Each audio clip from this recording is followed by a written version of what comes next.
Hey everybody, it's Romania Black, and we are on volumes 4, 5, and 6 of the Neon Genesis Evangelion manga by Yoshiyuki Sadamoto. And man, what I really like about this manga so far is that it is keeping very much to the roots of Neon Genesis Evangelion and Anno's series, but it's told through a different voice. So Sadamoto made clear in the last 3 volumes that this is going to be in Neon Genesis and the story that we know, but there may be a few tweaks along the way, which I'm really excited about. So I'm really looking forward to seeing how Sadamoto interprets this story, how it's similar to the Neon Genesis story that we know, and how it's different. So it's kind of like looking at, it's funny, the rebuilds are Anno recontextualizing the story in a new format, and this is kind of going back even before the rebuilds and recontextualizing it in a different medium, in a manga medium. So it's interesting, but I do have some comments from Thrice Upon a Time and about the manga itself before we get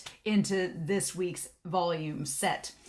Jonas, 1994, talked about that originally the movie series, the rebuild, was supposed to be 14 years prior. Originally, 3.33 was going to take place 14 years prior, which would explain why Gendo and Fuyuchan were shown up on a mountain. Originally, in that movie that was going to be the 3.33 version, they were removed from power from Nerv, and Kaoru was placed as the commander, which is kind of funny because in Thrice Upon a Time, we see Kaoru in the commander's outfit talking to Kaji, and it feels kind of out of place, right? Well, Jonas says that that's intentional, and that in the original version, Kaoru was placed as commander and Kaji was placed as vice commander. They took place of Gendo and Fuyuchan, which makes that whole dialogue about Shinji saying, "You're kind of like my dad," to Kaoru kind of make even more sense because Kaoru was in the same power position as Gendo for a brief period of time. So that's kind of funny, but I really liked that. I'm glad that there was an explanation behind that odd piece there at the end of Thrice Upon a Time, which I really liked,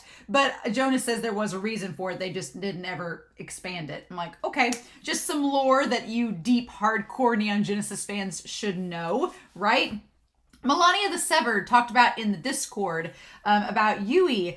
In the scenes, we were going over the screenshots from Gendo's scene in Thrice Upon a Time, and Melania was saying how it's really cool that when you look at the scene, it's one of my favorite sketches in the whole film, is when Gendo is like reaching for Yui's and she's like curled over on her side and she goes back and she like holds his hand like this, and it's so intimate and beautiful. But Melania was saying that in that moment you see Gendo in the shadows and Yui is bathed white in moonlight, and it's that contrast of the white and the black moon, and it's like, oh, I love it. I love it so much.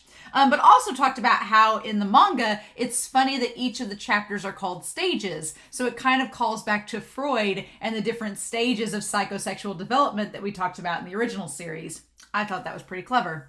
Bernard Black talked about the curse of the Eva and some other aspects of Thrice Upon a Time that, when expanded upon, kind of have to do more with Anno making a commentary about the Eva fandom. So the curse of the Eva, for example, could be referring to the fact that Evangelion fans never grew up and grew out of the series. They were kind of stuck in the series and didn't move on. So there could be that commentary.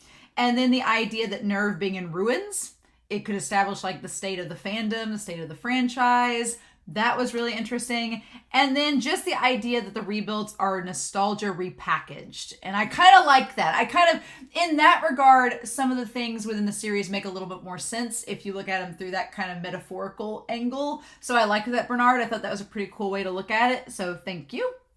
And then also, Bernard suggested that I watch a video by Anno's wife that talks about Anno's mental state during creation of the rebuilds. And before we do the final recap of Neon Genesis, I'll probably look at that. So that'll be interesting.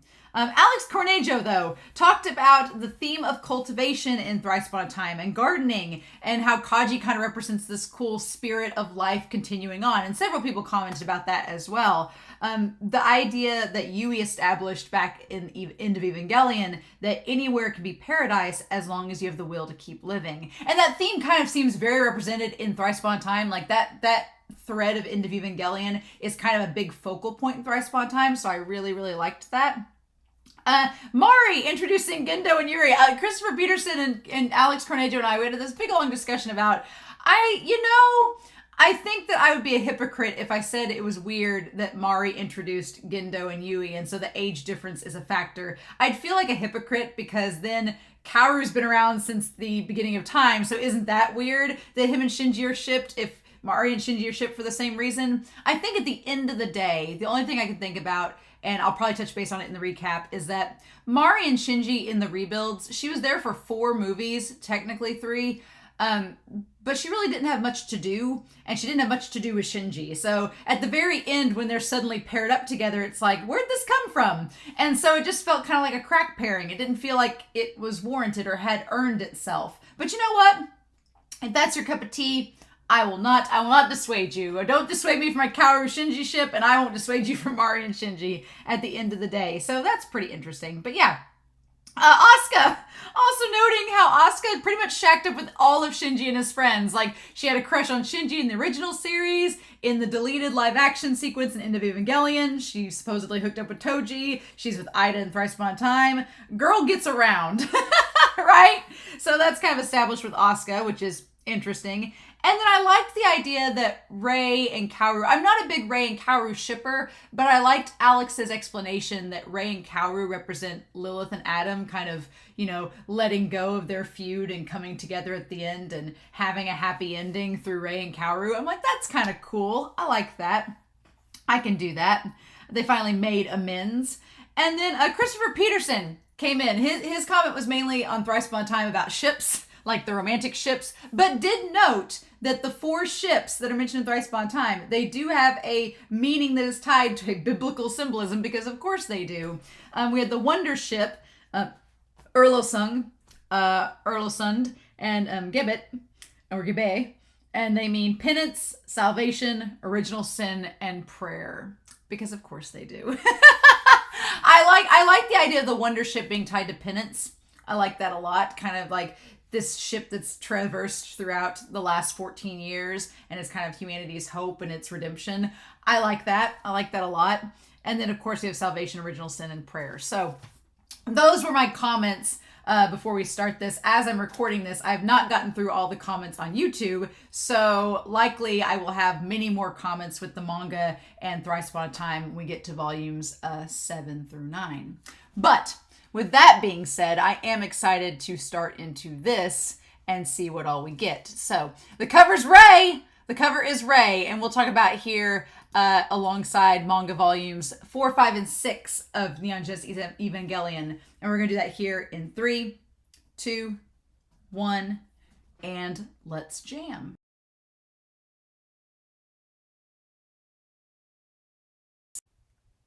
Oh my god. If I'm being honest, I thought we weren't going to get to the Toji storyline until next week. I thought, I'm going into this manga blind, and I was trying to remember everything that happened once we meet Asuka, and they skipped quite a bit of the anime, which is interesting because that we still have, like, we're only on volume 6. We still have 7, 8, 9, 10, 11, 12, 13, 14. We still have 8 volumes left. So I'm curious if maybe they're going to tie in End of Evangelion into the manga instead, because we skipped like the contents of episodes 13 and 14. We skipped a big portion of that. We skipped the weaving a story narrative. We get parts of it. We took a lot out. And we just dived straight. We took out the Marble Angel, unless maybe they've recontextualized it and the Marble Angel is going to come next, which that may be the case. Yeah, the Marble Angel is probably going to be in the next set. That's probably going to be it. But Metriel, the spider one, we completely cut that angel out. Cut the spider angel out. Got rid of that. Didn't even acknowledge the bacterial angel. It's like they didn't exist. No, we went straight into Toji's storyline, and I thought we weren't going to get there until next volume. So when it started happening, I was like, oh, and I remember somebody spoiled this, way back when I was starting the anime. They were like, Toji dies in the manga, and I was like, dude, I'm going to read that eventually. And so I was spoiled to the fact that Toji died, but man, y'all didn't tell me, and I'm glad you didn't, but I wasn't spoiled to the lead up to it. The fact that Shinji and Toji shared those moments together, that Toji lamented he was scared, that it's so intimate and so personal, and you're just like, oh my god, especially if you know what's coming, you're like, holy shit. And it adds so much to Shinji telling his father no, they didn't want to kill Toji, and then he ends up killing him anyway. It's like, there's a lot of parts in this manga that I like just as much as the OG series, and maybe even more. There's still stuff in the original series that I like the most, but there's stuff Sadamoto does with the characters that really works and that I really like. And that I'm kind of like, wow, okay, this works really, really well. And so, and a lot of it's apples and oranges. Like I could see myself liking the anime version more than this one day, and then the next day, like maybe switch. But it's just so damn good. I'm like, oh my God, it's great. So yeah, we need to talk about this. I wanted to go through this and just like talk about these and then read those interviews. But like Asuka's entrance, honestly, because the rebuilds, I didn't really care so much for the rebuilds and the way that they did it. It all kind of just happens. It's very quick and fast paced. And I like when things like in a TV series or a manga are set up and kind of unravel naturally. In the rebuilds, it kind of felt like it was forced. Like, now we must meet Asuka because that is how it's set to be. And in the anime, it's fine. I like how the anime does it well. But honestly, this may be my favorite. I don't know. I like it for a number of reasons. I like it, one, that we start out from the beginning with Asuka actually doing a job battling the Eva by herself. She actually faces off the Eva. Nobody else is there. She does it herself, destroys half the fleet, sure, but she's able to handle it on her own, which helps to establish this idea of Asuka's personality being like, oh, I can do it because she has done it. So she has this sense of pride and ego that she can do it on her own. And seeing that Masato and Ritsuko acknowledge that she is capable, and then them telling Rei and Shinji being like, well, she's, the most normal of the bunch. And it's like, is she? But then talking about how she graduated from university at age 14, like they break all that out. And I feel like, unlike the anime has a big charm to it, like them going on a field trip and they go out to the naval base and Aida and Toji are there. But there's always been a part of me with the anime that I was like, why would Masato take Aida and Toji out to a naval base with a top secret Eva? Like doesn't that seem a little bit like just because they're Shinji's friends they get to go? This seems much more natural and streamlined. Like, no, Asuka's coming here. She defeated an angel on the way. She's going to integrate with the group. And it felt more natural. I don't know how else to describe it, but I really liked it. And I liked that Sadamoto has a way of like slowly having Rei talk more to Shinji in the manga and him kind of coming around. I love Sadamoto's interpretation of Shinji. I love it because it feels like Shinji from the OG series, but he's more vocal and a little bit sassier. He's got a little sass to him. He's more vocal and he's more communicative about trying to become a better person, right? The rebuilds kind of have that more Shinji, and then the OG Shinji is just like in existential crisis mode 24/7.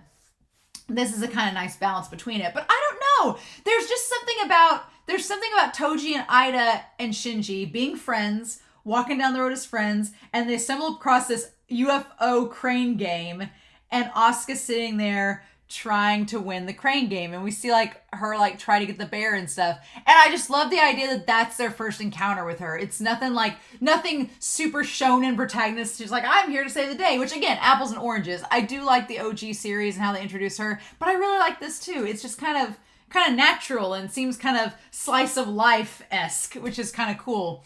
Also, Aida, from the start, I feel like Anno talked with Sadamoto and was like, hey, in your manga where you have Aida hitting on Asuka and you make them kind of a couple, can I borrow that for my movie? And Sadamoto was like, sure. Yeah, because it's so apparent in the manga that Aida has the biggest crush on her. It's established well into their first encounter. And it's so fascinating. And then Toji. This mangaka loves drawing Toji. Sadamoto just having the time of his life drawing Toji. The expressions, the artwork. I'm not kidding. These 3 volumes here, I'm really glad I bought them because I'm going to go back and reread these so much in more detail because they're just so good. The emotion. Sadamoto is such a good illustrator, such a good mangaka. And I also kind of like the idea, I could picture this in the anime. I love the idea of Asuka, just these thugs come up and she just beats the snot out of them to save Toji and Aida and Shinji. I think that's so fun. And I'm like, and plus it proves her as competent, right? Because that's the thing. In the anime, she kind of had to have Shinji's help inadvertently to fight the angel. But here, she fights the angel on her own and wins. She's able to beat up these thugs. It's just she comes onto the scene and into the story with this established sense of pride and self-sufficiency. And then as the season and as the series goes on, we slowly go beneath the cracks on the surface and realize that no, she's not as self-sufficient and confident as she appears. As Shinji notes in the Dance Dance Revolution chapters, she's just a human girl. And I love that. I like the way that the manga explores that concept with her. It's really, really nice. But yeah, Shinji manages to get kicked by her on accident. He figures out that she's the second child and is like, oh God, what have we done? And then Sadamoto just decided Kaji wasn't sexy enough. We need to make him hotter. And how do we do that? Well, it's because Sadamoto illustrates. I'm going to take like all the photos of Kaji from this. You'll hear like the camera clicking off on and on during this because Kaji just looks absolutely amazing. But yeah, it's fun to go back and get refreshed on these episodes. But I also love Shinji just being like, yeah, normal one of the bunch, huh? Like Shinji having like a little bit of sarcasm and snark. I like Shinji this way. It's great. And even Gendo. Sadamoto does an amazing job of drawing Gendo with such humanism, like such humanity. And it's just so well done. I love it. I love it so much.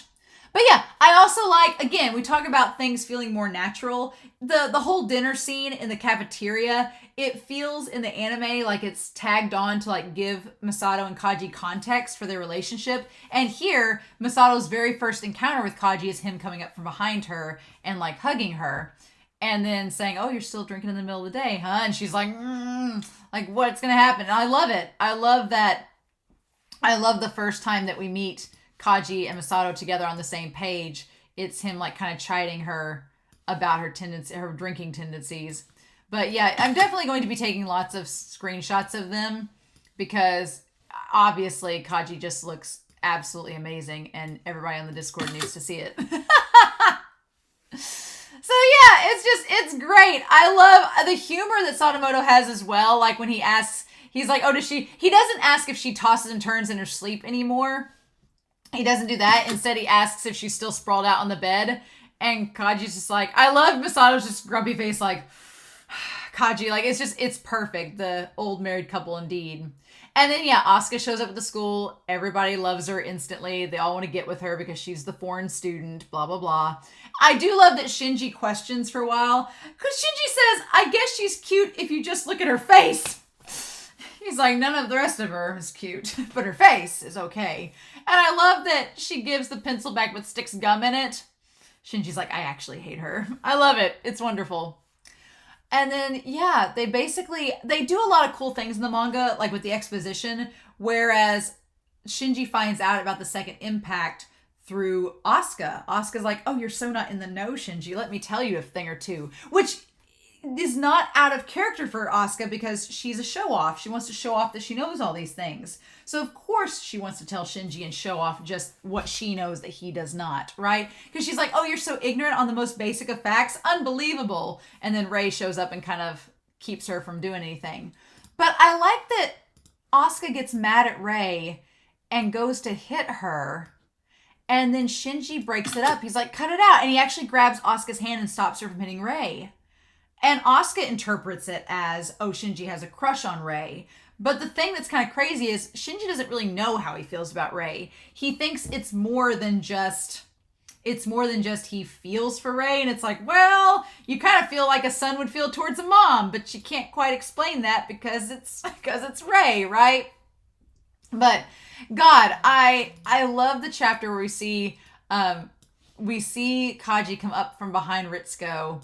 And unlike the anime, Masato's been in the room with him the whole time. I love that Masato's just sitting there with the book, like, having fun. And then just the two of them, it's great. Like, the banter between them and Masato's facial expressions, the way Sadamoto draws them, it's like, oh my God. I absolutely love it. It's just, I could not ask for more with this manga. This volume I like so much better than 1 through 3. 4 through 6 are like my jam. Like, just the expressions, everything. It's wonderful. But we did get some interviews in here. We have the Dance Dance Revolution. The Dance Dance Revolution, Eva. I'm glad that they kept it so much like the anime, where they do the synchronization, they wear the outfits, everything. They do all that. But it is a little bit different. Episode 8 in the anime and this are a little bit different in that Masato has them pair up, but they aren't sharing a cot necessarily. They have like a double bed and they're split apart, right? And they're split up, right? So I'm going to get to that part here where she talks about them staying together.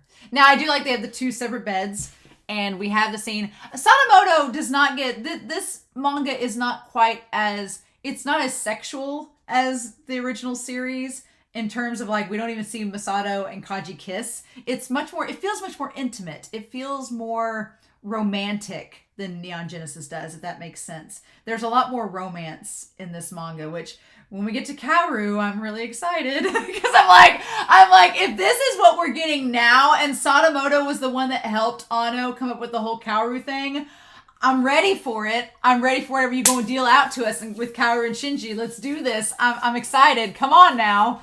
But yeah, I do like the way that Sadamoto romanticizes this story a lot more than Ano does. And I can see why Ano would want him to do like the more homoerotic stuff in the series because it feels more romantic. I like it. I just love the sass on Shinji. It's absolutely wonderful. It's so good. But yeah, so we have the 2 of them like sleeping next to each other on the bed, and Shinji lamenting that he doesn't get along with his dad. It's actually great because they actually run into Gendo at one time.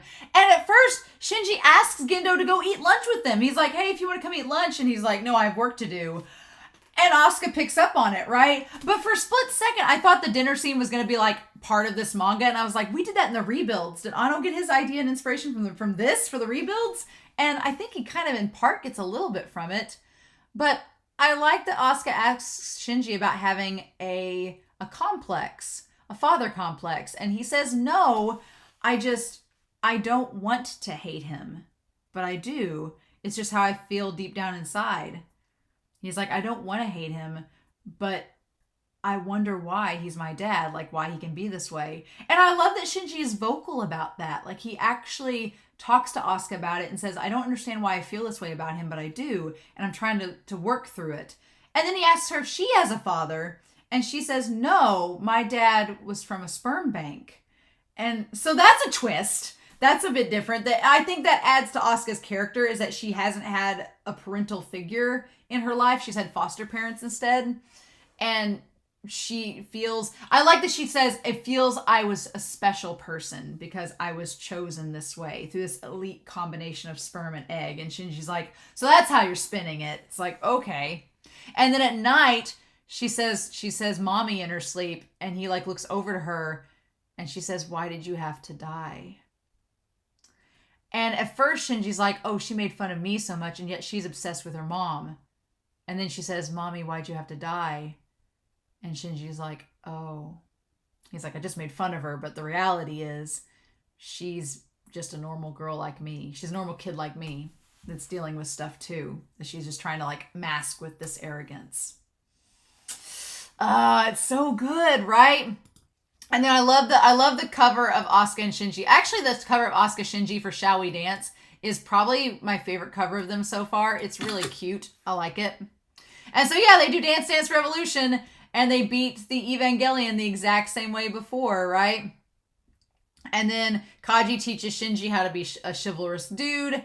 And Shinji actually goes up to Asuka and talks about her like being a goody two shoes and is like, you're not being yourself. You're just trying to put on an act. He's like, I used to do that too, so I get it. And I'm like, Shinji's actually communicating with Asuka and they're talking about their problems and working through them. I'm like, that's fantastic. We don't get that nearly enough in the anime.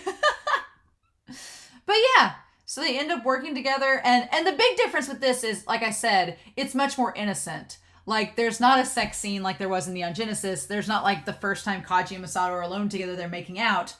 It's not like this. Masato has a little bit more restraint in the manga and a little more self-dignity where she's like, no, I'm not going to make out with you. Like, even when they get drunk together, she doesn't make out with him. But they end up finally working together and destroying the Eva. One moment, one heart. That's such a good chapter. It's great. And they end up making it work. So yeah, so we go through here and get into this interview. I want to get to like the first interview that's on here, right?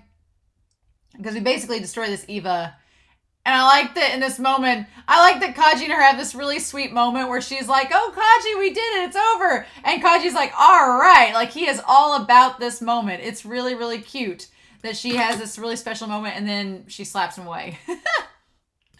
But I love it. I love that they end the chapter with Shinji getting praised by Asuka. It was really sweet.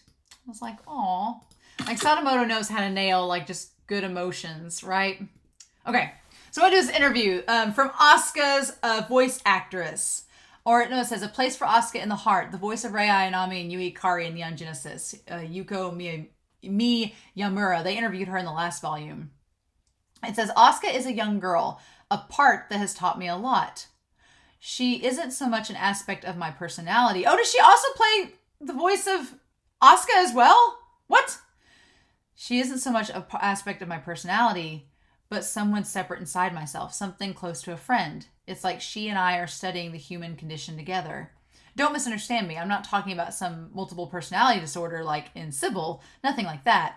And I don't think I'm speaking just of myself either, but about all of us. You can't be an individual without the idea that you could see life through some other individual's perspective. But it was only because I'm an actor that I had the chance to approach it through the perspective called Asuka. As I write this, I'm still new to acting, and you might think I'm out of my league discussing thoughts like these. If you do, I apologize. But what I want to get across is what an actor does when she tries to act, what approach she takes to the work. There are all types of performers out there, so I suppose there are just as many approaches. But this is how my own relationship with Asuka began. I didn't realize the same voice actors did all three. Oh, just to let you know, Asuka wasn't the most open-hearted character I've ever met. When I acted out Asuka's part, I tried to synchronize myself with her 400%, as we say in EVA. But every time I tried to draw myself in closer into that synchronization, it was Asuka who would never allow herself to synchronize with me. The last scene in End of Evangelion was done, and still she had never stepped across that line and come towards me. One day, I figured it out. There was a wall in Asuka's heart.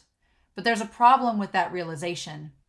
If I did all the work, if I leapt across and into her feelings, her self-absorption, her fear, her loneliness, I would suffer just like Asuka. And spiritually, I just couldn't face that. I couldn't. I tried to pull down the wall then, but it would grow taller and taller. Isn't that natural? The more you strain, the more powerful the resistance. It started to look as though I would be the one to break anyway. It began to seem more like a fight between two who are married than an actor struggling against her role. That was when I decided to not go over and not through, but around. I decided to accept Asuka and her heart and its wall. I set aside a place for all of her inside my own. I made a little place for her to live in my heart and have done my best to protect it. Even now that line is still drawn, and even now, that is where she lives. I can analyze all this with calm detachment. It's over. But when I was playing Asuka, it wasn't a role, it was a battle. Maybe it was something like the first relationship between Helen Keller and Anne Sullivan. Asuka would cry out in silence, "Don't you dare try to come inside." The mute plea of the character was so amazingly loud it was painful to portray her. I'd ask myself why it had to be so painful, and I'd have no answer. And the pain would just grow more intense. If pain becomes a song of experience, then her 14 years gave me enough to last a long while. The thing I would like to say to my friend inside my heart is, Asuka, you are just 14, aren't you? Not to dismiss her. It's just that 14 is an age when you and the wall around your heart are thrown against yet another wall. Adolescence, like school, forces you to try and learn. You're supposed to think about your future, right? And Evangelion ended just as you hit that point. But afterwards, what would your choices be? What would you try, Asuka? What good and what bad? What kind of adult would you become? Asuka, I want you to stay here, in that place inside my heart. Be safe and at your own pace. And I'll do the keeping up and grow up alongside you. You're thrown and thrown against that wall, against either wall, but the stronger it seems, the more weapons will come into your hand. You're in training for your life every day that you live, and you will learn to break through. I don't want to share my pain with you or yours with me. I want that we should share our happiness instead and grow closer that way. You see, the life isn't one exam, one time that determines everything. Don't try and think everything all the way through to the end. Decide you'll try and learn instead. They say you have to climb mountains and swim oceans. No, you don't have to do it that way either. You can learn to eat mountains and drink oceans. You don't have to merely overcome an obstacle. You can savor it and become a person of taste. Life is fun, Asuka, and you don't have to rely on chance that it should happen that way. Instead, you can make it so. Yuko Miyamura, 1997. Oh, cool. So maybe Yuko, maybe she is the voice of Asuka, but they had the voice of Rei in the manga, so it's weird. Okay. Secrets of Evangelion, the Angels. Recent remarks by Gendo and Fuyutsuki of Nerv intriguingly seem to confirm that details of the Angels differ in this version of events. Although the first angel to appear, Sachiel, in stages 1 through 5, had been previously assumed to be the third angel, as so coded in the anime, it is now suggested that in this version of events, it was actually the second. Fuyutsuki commented that the angel Sahaquiel, stage 30, and the 10th angel, as coded in the anime, was actually number 7, to which Gendo replied yes, and 5 remain. According to this differing classification, then, the third angel would be Shamshel, stages 9 through 10, the fourth Ramiel, stages 15 through 19, the fifth Gagiel, stage 20, and the sixth Israfel, stage 22 through 26.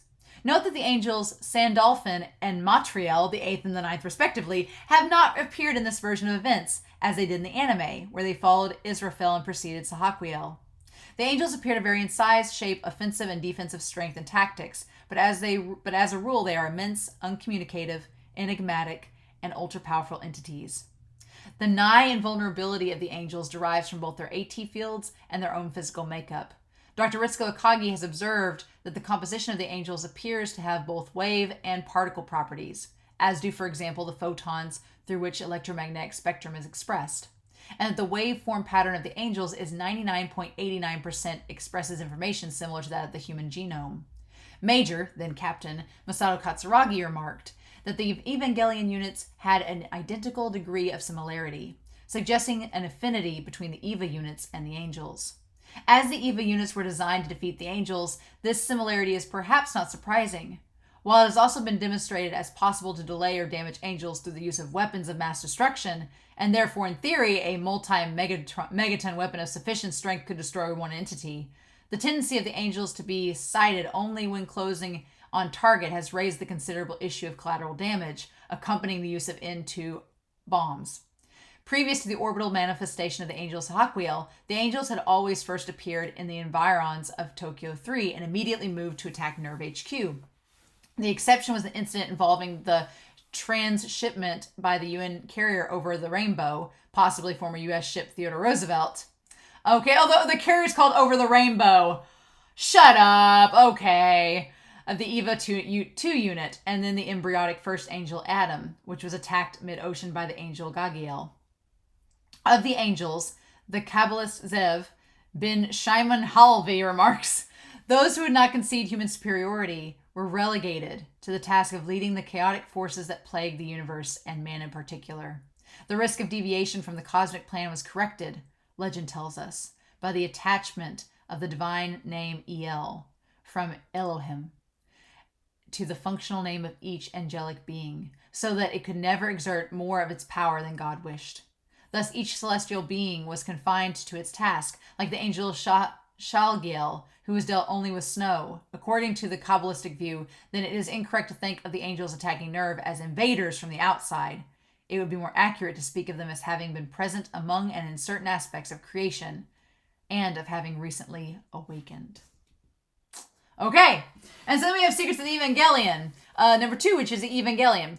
EVA, aka EVA units, or EVA. The EVA, which approximately 40 meters tall, is humanoid in shape and biomechanical in construction, an organic being covered with articulated armor that varies according to the individual unit. And EVA Unit 00 has displayed at least one change of color in its armor scheme. The pilot, normally wearing a special plug suit and cranial transmitters attached to his or her hair, boards the EVA first through sitting down in a control seat located in the entry plug, a long cylinder with rounded ends. The entry plug with the pilot inside is then inserted via mechanical service into the upper back of the EVA, slanting downwards at approximately a 45-degree angle. The plug is then filled with LCL, Link Connect liquid, an oxygenated, semi-transparent fluid which the pilots breathe, which provides a necessary transmission medium between the cranial transmitters and the EVA. Although there are physical controls within the entry plug, these appear to be merely assistive somatic foci. It is necessary for the pilot to achieve a mental synchronization with the EVA in order to pilot. The higher the sync rate, the more effective the piloting. The EVA has the full range of human articulation and can punch or kick, as well as fight with a wide range of scaled hand or projectile weapons. EVA Unit 01 has also been observed to apparently, with its pilot Shinji Ikari unconscious, pilot itself with a higher degree of skill. The EVA series, as of stage 33, numbers 5, have been constructed, at very great expense, in various Nerv facilities throughout the world. Ryoji Kaji's investigation revealed that Dr. Yui Ikari vanished in 2004 during the first failed attempt to construct a working EVA unit. A functional Evangelion, the prototype Unit 0, was not realized until 10 years later in 2014. It, however, went out of control during initial attempts of activation with pilot Rei Ayanami and had to be chemically frozen using quick-setting plastic until its reactivation in stage 15. In this version of events, Rei subsequently became the first pilot of EVA 01, with which she presumably was able to achieve a satisfactory synchronization. 01, however, was later transferred to the third child, Shinji Ikari, upon his arrival at Tokyo 3. 00 and 01 units were manufactured in Japan. The 02, piloted by Soryu Asuka Langley, was first in production model manufactured in Germany. Units 03 and 04 were under construction and testing at the two Nerv facilities in the United States, in Massachusetts and Nevada, respectively. Okay, so we have angels that are recognized being missing, a little bit with the EVAs here. And then third is the AT field. Named the Absolute Terror, it inspires a directional field visually manifesting as concentric hexagons.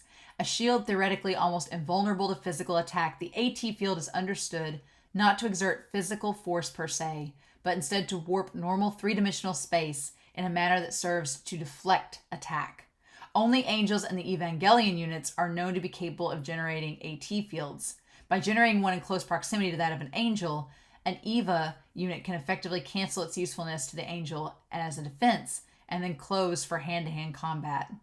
Some quantitative sense of defensive value of the AT field can be appreciated by the estimate of Nerv's Magi system. They would require a narrow-focused positron beam of at least 180 gigawatts in strength, comparable to the combined output of 20 major power-generating complexes such as Grand Coulee, USA, to disrupt and penetrate the Angel Ramiel's AT field.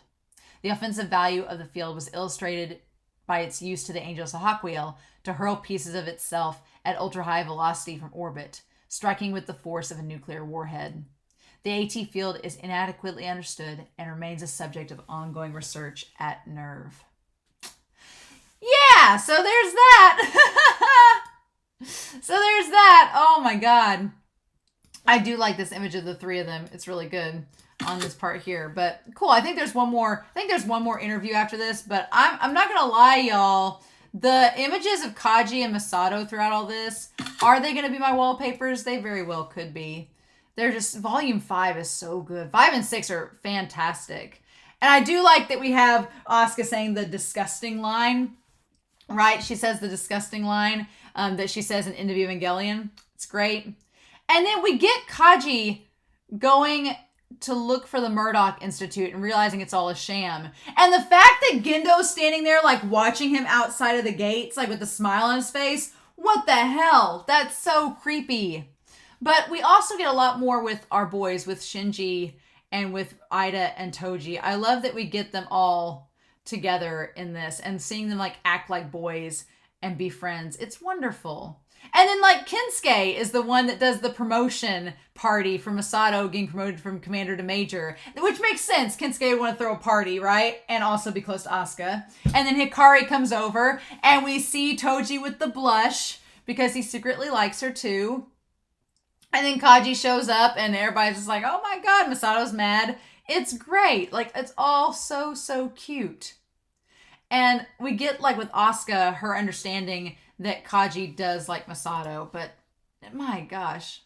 The thing that gets me the most out of this, aside from how well they draw Kaji, is that Shinji laments saying that he doesn't feel like he deserves happiness, and he doesn't feel like he deserves anything good happening to him. So when he actually has the party, and they're all celebrating, and he's like, I've never been to a party like this where I've had fun. it feels like I don't deserve it, and it feels like something bad's going to happen. It's like, it's just so tragic, right? Because it's like, Shinji, you shouldn't have to feel that way. But yeah, but we even get, like, at the after party, like, Masato is, like, feeling sick at the sink, and Kaji, like, takes her out on a piggyback ride to, like, walk around and get some fresh air. And she talks about how, she basically gives a spiel about how he's kind of like her father, and how she didn't think that he loved her and anything. And we get this beautiful spread of the second impact. And, like, it's so smooth. Like, just, it's so romantic. Like, Kaji going to kiss her and everything. And then, of course, Asuka has to break it up. It's absolutely wonderful. It's hilarious. And I love that she's just like these old flames. And Shinji's like, what are you talking about, old farts? It's just, God, Sadamoto does a really good job of making it just funny, but also highly romantic. And I also think it works really good. Like, there's lots of little things in this volume that work, like Rei asking Shinji to stay over and her not knowing how to make tea and Shinji helping her to make tea. Like, little moments like that between the characters to kind of help just establish more and more rapport with them. Her burning her finger and Shinji helped wash it off. Like, it's really cute. I love it. And so, like, just moments like that are very sweet. And so you have moments like that, moments with Shinji and Asuka kind of bonding, moments where Hikari, like, confesses that she loves Toji to Shinji, and Shinji's like, why are you telling me? And then the moment between Gendo and Shinji at the cemetery. Like, Shinji tries to call Gendo, which is in itself crazy, but when he's at the cemetery, I love that Sadamoto includes, like, Gendo's parting words to Shinji, where he's like, I don't want you to look at me anymore. He's like, you only live by your strength and you only grow by your strength. He's like, you're not an infant anymore. You don't need a parent. And that line he says, stand on your own 2 feet and walk. I learned to do the same. Means that Gendo had some parental issues as well. And in Thrice Upon a Time, he says that he was never loved by his parents, so he didn't know how to be a parent either. It's like the continuity, right? The continuity. And so when he leaves Shinji this time at the cemetery, I love that we cut inside and see Gendo trying to have a conversation with Rei. And I love Rei's commentary that she's like, all we talk about is work, and it's like he's looking for someone else, which he is in Yui. We get that, and then we also get Shinji talking about how the last words his father said to him as his father was, stand on your 2 feet and walk. Like, it's just so ominous the way that Shinji frames it. It's so ominous. And just, God, it's good. It's, yeah, don't look for me anymore. And we cut back to Shinji, like, as a child getting made fun of. And he's like, what do you know about my father? And so what I like about this is that during the battle with Sahaquiel, in the original anime, we kind of, like, speculate why Shinji's feeling so bad, right? And here, Shinji vocalizes exactly what the issue is. And we, the audience, know that it's about him and his dad and that conversation. It's great, right? And so, yeah, we cut to Fuyu-chan and Gendo going to get the Lance of Longinus. I like that they actually explain it to us. Not that it was bad in the original series, but it left you with such mystery. And here it's like, nope, we're going to tell you exactly what it is. And then we get the elevator scene with Kaji and Masato, where she wonders if he's like a secret agent or not. What I like about that scene, like everything else pretty much pans out like it does in the anime, except that Asuka and Shinji go off on their own and Rei gets left behind. But for the most part, everything plays out really well. I do love the montage of Kaji telling Masato like how he did love her and like he liked the 2 years that they had together. Like that part's really good, right? But after that moment, that's when Masato starts to like trying to narrow down, is Shinji a double agent? What's he doing? And I also like that the way that they do the kiss, they have it to where Asuka and Shinji like accidentally stumble upon Masato and Kaji in the elevator. And in both situations, it's not really how it looks. On the one hand, Masato's like all over Kaji and he's like, it's not what it looks like. And on the other hand, Shinji's waiting for Asuka to kiss him and it's like, it's not what it looks like either. Like it wasn't a mutual thing. She just was going to make Shinji kiss her. It's great. It's absolutely great. But yeah, I liked that change. I also liked that when Shinji like sees Masato, he follows her and stumbles in on her like getting Kaji to show her Adam or Lilith, however you want to look at it. And Shinji happens to be there as well. It's great. The reveal's great. The way that they draw Lilith in this is just absolutely, the line work, everything. It's wonderful. And then Shinji's there and sees it. And I love that we go from, the way that they did that works so well, because they go from him seeing, when Shinji sees Adam / Lilith, he's like, what are you doing with this thing? And then he thinks back to that conversation with his dad in the cemetery, and he's like, these were the last words you said to me as a father. This was the last piece of advice you gave to me. The first and last words that he spoke to me as my father. It's like, I love it. And then the aquarium chapter is great too, where Kaji acts like a male role model for Shinji. He takes him to the aquarium and explains this exposition to him and has a heart-to-heart. I love it. I love the idea that they're driving in the car and Shinji's like, I'm not going to tell anybody about what I saw the other day. And he's like, works for me. Like, I love that they just acknowledge each other in one sentence. Like, you going to talk about that giant thing in the basement? No, are you? Okay, good. We're set. We're good. There is no, again, unlike the anime, there is no creepy scene where Kaji like gets up next to Shinji at the vending machine and is like, you want to go out on a date? No, here he just picks him up and takes him to the aquarium and tells him about Nerv, tells him about Seal, and tells him about that it's his duty to know the truth. He needs to know it and remember all those things. He needs to remember how his mom became part of the unit, became part of the EVA unit. And I love that Shinji starts to freak out about it. And Kaji's like, no, you mustn't run away from the truth. You shouldn't look away from it. And you have that visual of Shinji trying to cover his eyes. And Kaji's like, and he like hugs him and he's like, no, don't run away from it. It's great. It's wonderful. And then we end volume 5 with Rei and the lance piercing Lilith. It's awesome. Okay, so we do have another interview here. We have the Secrets of Evangelion, the second impact. And Nerv. We have a little paragraph about Nerv. It says Nerv, German for nerve, pronounced Nerv, commanded by Gendo Ikari. Nerv is a parliamentary research organization under the United Nations ceded provisional authority to assist in the war against the Angels. However, objections to Nerv from the conventional UN armed forces are frequent. In addition to its Tokyo 3 headquarters on Lake Ashino, Nerv is believed to have 6 other branches. At Matsushiro in Nagano Prefecture, approximately 50 kilometers northeast of Tokyo 2, in Beijing, the People's Republic of China, in Massachusetts and Nevada, United States, exact locations unknown, and in Hamburg and Berlin, the Federal Republic of Germany. Nerv's origins lie in an earlier group, Gehirn, German for brain, also headed by Gendo Ikari, that dates to at least 2003, at which time Ikari was the chief of research of the UN Artificial Evolution Laboratory in Hakone, now Tokyo 3. By 2010, Gehirn had become reorganized as Nerv following the death of Dr. Naoko Akagi, the mother of Nerv's current head scientist, Dr. Ritsuko Akagi. Nerv and its ultra-expensive Evangelion series is regarded with controversy and suspicion by a number of UN member governments, and it is the subject of clandestine investigation by at least one national intelligence service. Further information is unavailable at this time. Okay. Cool. So then we have the second impact and that awesome shot of Masato getting up out of the entry plug. Internal Nerv references to the second impact and its actual origins remain classified. The official report of the United Nations state that on September 13th, 2000, a small meteorite estimated at no more than several centimeters in size impacted Mount Albert Markham on the Shackleton coast of Ross Ice Shelf, Antarctica. The tremendous speed of the meteorite, only marginally less than that of light, gave the resulting explosion an energy equivalent to an object several miles across, vaporizing the Antarctic ice cap. What is not disputed are the results. 2 billion people died as a result of the immediate tsunami and flooding. The southern hemisphere was virtually wiped clean of life.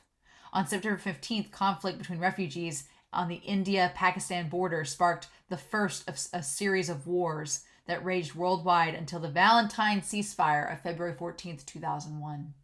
The second impact was named after the theory of lunar formation, which states that the moon and Earth were one body during the very early history of the solar system, but were split apart by a massive object in the first, or great impact?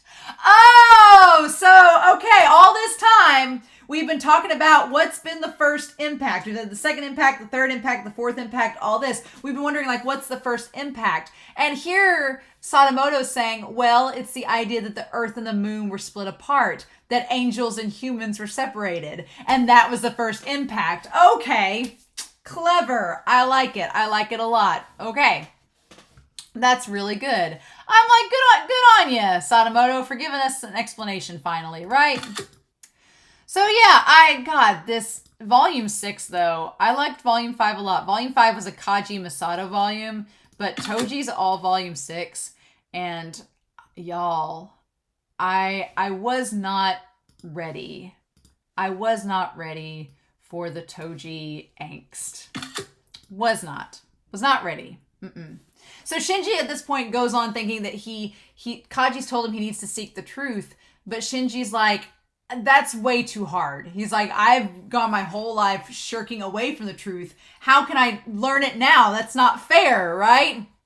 And so then we go back to basically the events of episode 18, right? So we do skip over the Marble Angels. So, okay, at this point we've skipped over the 8th and 9th angels are not there. We don't really have the invasion. We don't get Ritsuko doing her cyber hacking. We skipped over that. We skipped over weaving a story for the most part. We do get the Lance of Longinus part jabbed in there. And then we've skipped over the marble and instead went straight to Toji's deal, which is episode 18, right? And so, yeah, what I like about this is that we get the dummy plug system introduced. It's explained in great detail to us. But also, Shinji is trying to remember his past. He's trying to understand the truth and what's going on with everything. And then we actually get Hikari basically confessing to Shinji about Toji and asking if Asuka likes him. And I like that Shinji's like, no, Asuka doesn't like Toji. And she's like, well, she always yells at him. And he's like, does that mean she has a crush on me? Like, I like that there's that questioning. And it comes after Asuka tells him to. She's like, no, Asuka, that's when a girl yells at you like that, it means she likes you. And Shinji's like, Masato yells at Kaji, so she must like him. Does that mean Asuka likes me? And blah, blah, blah. But we actually get to see it. We get to see Toji being selected as the 4th child. And we actually get to see Ritsuko talking to him. And there's a shot of Gendo and Fuyu-chan when they go down to the Geofront where Gendo looks incredibly human and vulnerable there right before Toji's called out of class. It's really good. But we actually get to see Dr. Akagi talking to him about becoming the 4th child, right? And then we see Masato and Kaji having the conversation where they're like, the Murdoch Institute doesn't really exist, so who chose the 4th child and why? And in a nice, cool subversion, Shinji finds out that Toji's the 4th child, and then Aida's the one to ask about it, and Shinji can't tell him. So that's another added bit of guilt on there after Toji dies. Now Shinji's gonna have to face Aida and know that he had been the 4th child, but didn't tell Aida, right? And they're close friends. So, and then Shinji has this idea of something stirring. But man, just the idea of seeing Toji where he's scared. And he goes up to Shinji and he's like, hey man, he's like, you want to come back to my house? And them coming to the house is just an excuse for Toji to try to open Shinji up to ask him about being the EVA pilot. But before we get to that, we get to the whole thing with Asuka and her exposing herself to Kaji. And Kaji's like, what are you doing? And then she's like, I'm tired of you treating me like a child. I want to confess to you. And I love that Kaji puts her shirt back over her shoulders, and she's like, look, I like that Kaji's like, fine, I won't treat you like a child, but I don't like you that way. He's like, no, it's not going to work out. And then, of course, she thinks it's Masato and finds out that Toji's the 4th child. And this part here where Shinji's about to leave and Toji grabs a hold of Shinji's arm and he's like, what's the matter? And he just asks him, he's like, tell me what it's like to be a pilot. That part's so sad where he's like, I'm scared. And it's Toji being so vulnerable in that moment. And Shinji calms him down. He's like, it's okay. You're going to be all right. It's like, It's like, oh my god, it just, I wanted to see the moments like that in the anime, and we didn't get it, and then we don't really get it at all in the rebuilds, and so for it to happen now at the end, it's like Sadamoto is speaking my language. If y'all couldn't tell, Sadamoto, like the way he interprets these characters, it just like, it gets to me. Like, it's so good. And the way that he talks with Hikari and is like, hey, I'll come back and we can be friends, right? Oh my god. And that one shot that we get of him in the Eva costume after in the plug suit, I say costume, in the plug suit after Hikari gives the bento lunch to Toji, we get that one shot of him like just looking so like nervous and scared and unsure. And then the angel takes over. And not only does the angel take over, Sadamoto actually showed us an image of Toji taken over by the angel. Like, what the hell? And then, of course, Shinji gets called while he's with Aida about the whole thing. And then we get everything leading up through episode 18. And now it has more weight because Shinji knows that it's Toji inside of there, right? And Rei knows that it's Toji. And so it's just, God, it's crazy. And the way they drew Rei whenever her arm gets like detached, it's great. But oh my god, the dummy system, stage 39, the dummy system, and seeing Toji like that, like, it hurts here. I'm not gonna lie, it hurts a lot. I'm like, are you serious? Oh my god. But yeah, that's it. And then the dummy system gets activated and Shinji can't do anything. And Gendo, but that idea that he's like, at that point for Shinji, it's not just that I can't kill someone else, but the fact that he knows it's Toji and it's so personal, and he's like, I would rather die than kill my friend. Like, that has so much more weight added to it. I'm like, oh my god, it gets crazy, right? Damn. I was not prepared for this at all. I wasn't prepared for how emotional this was going to get. And then the last chapter that is Staining the Twilight Black, I'm like, Sadamoto, you had the balls to give us a chapter title, a cover page of Shinji and Toji, like, just being besties. You had the balls to do that. And then they killed him. They actually like show him getting beaten up. And unlike the anime, that's the thing. You know what? The rebuilds, I like that Toji lives in the rebuilds. The rebuilds are the happy ending. Toji lives, he gets to be a doctor, he gets Hikari, they have a family. That's the happy ending. The OG series is like there was like best ending, good ending, and bad ending. So the best ending is like the rebuilds. Toji gets the rebuild best ending where he has a family, everything is cool. Good ending is that in the OG series, yeah, he gets his leg injured and stuff, but he's gonna make it. This is the bad ending. This is the one where he dies. And Shinji has to watch his Evangelion like crush Shinji and him just be dead. And just how solemn it is, like Alba's face when he's like the Eva 03 unit. I mean, the target has fallen silent. Oh my god. And then Kaji telling Masato that Shinji killed him. And then just seeing the fact that Sadamoto was like, oh, hey guys, I'm going to show you Toji's dead body. I hope that's okay. Just, crushing. And then, yeah, we go back to Hikari saying this time he'll like my lunch for sure. And I can't wait to see his face. I'm like, that was not prepared for any of that. So, we do have a little bit left to go. We have the atom and we have the spear of Longinus and Seal. We got 3 little things here to talk about.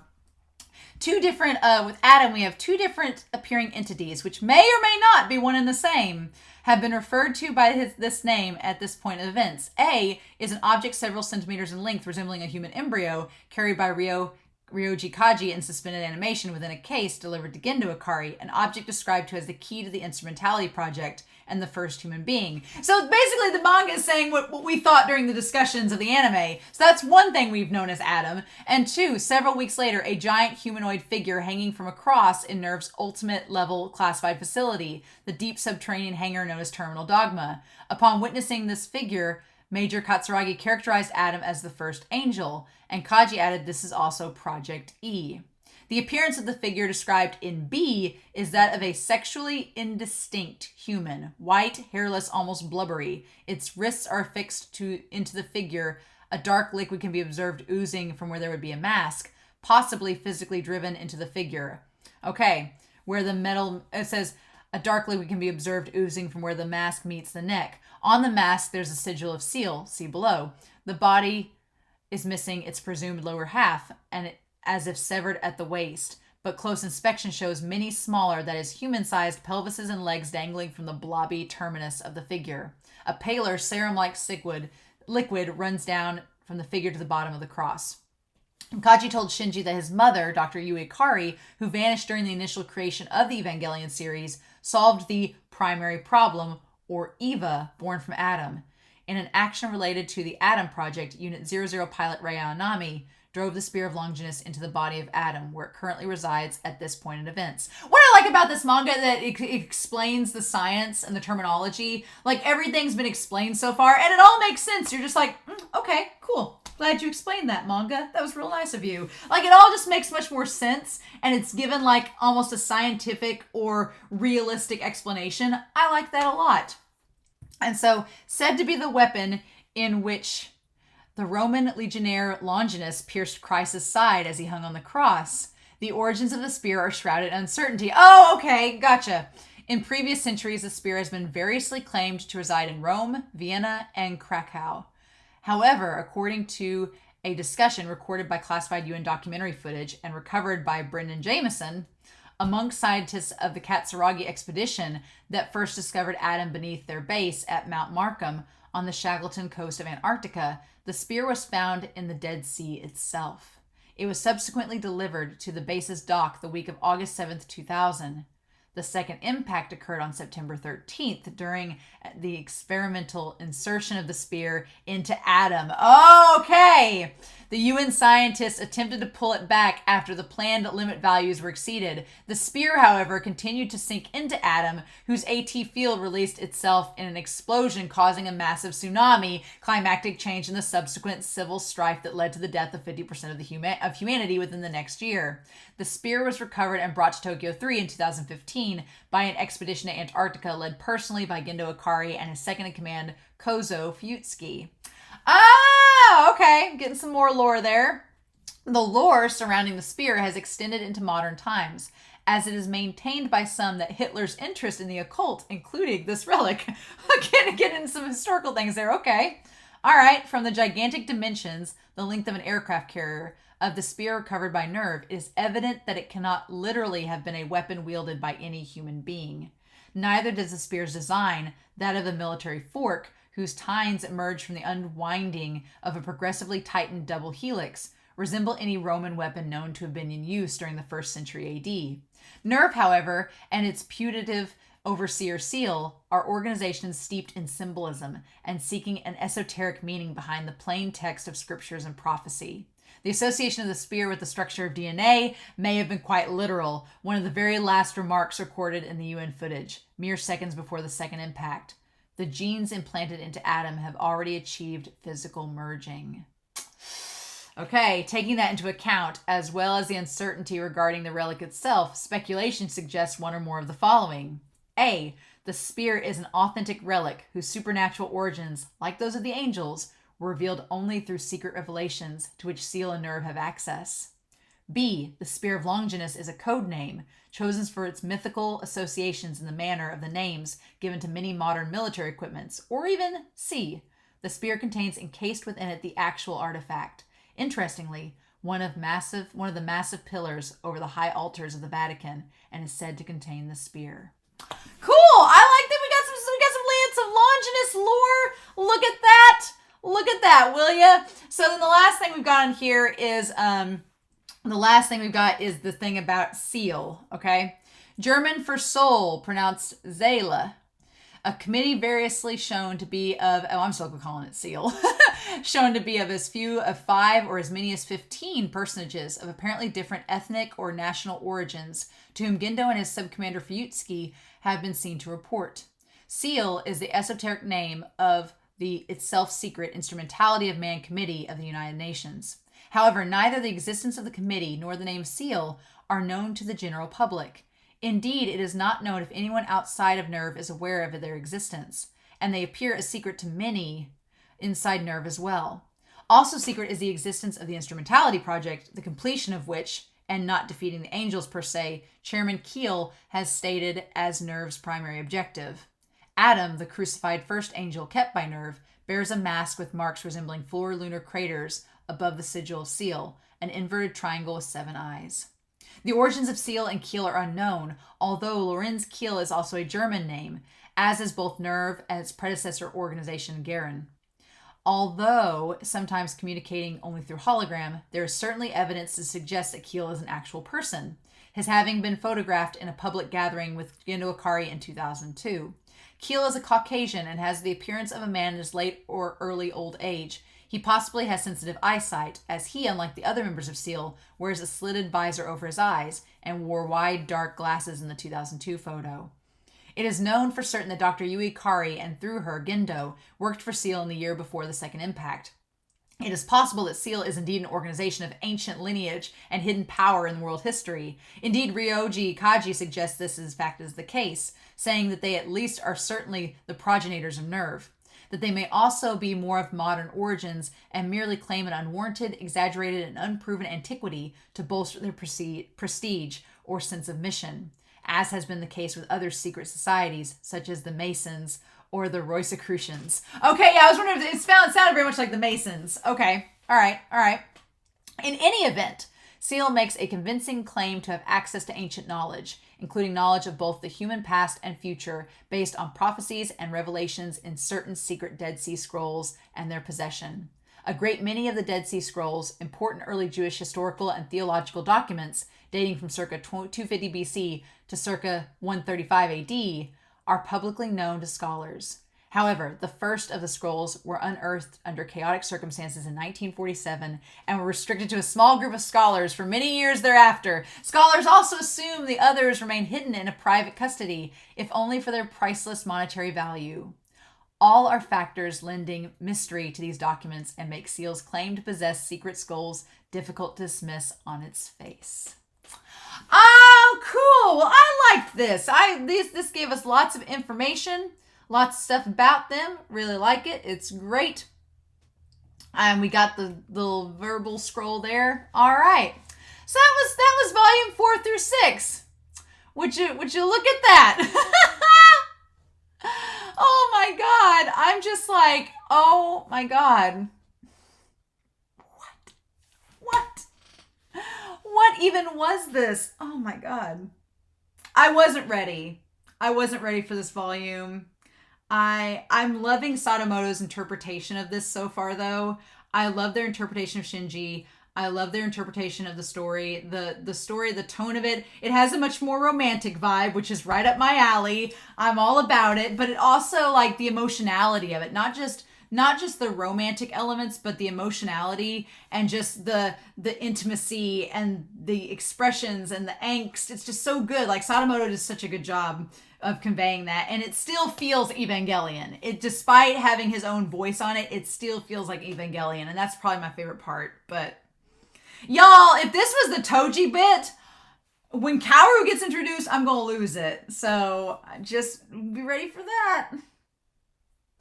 But this is only volume 6. We're only 6 volumes in. We're not even halfway. Next volume will be halfway point.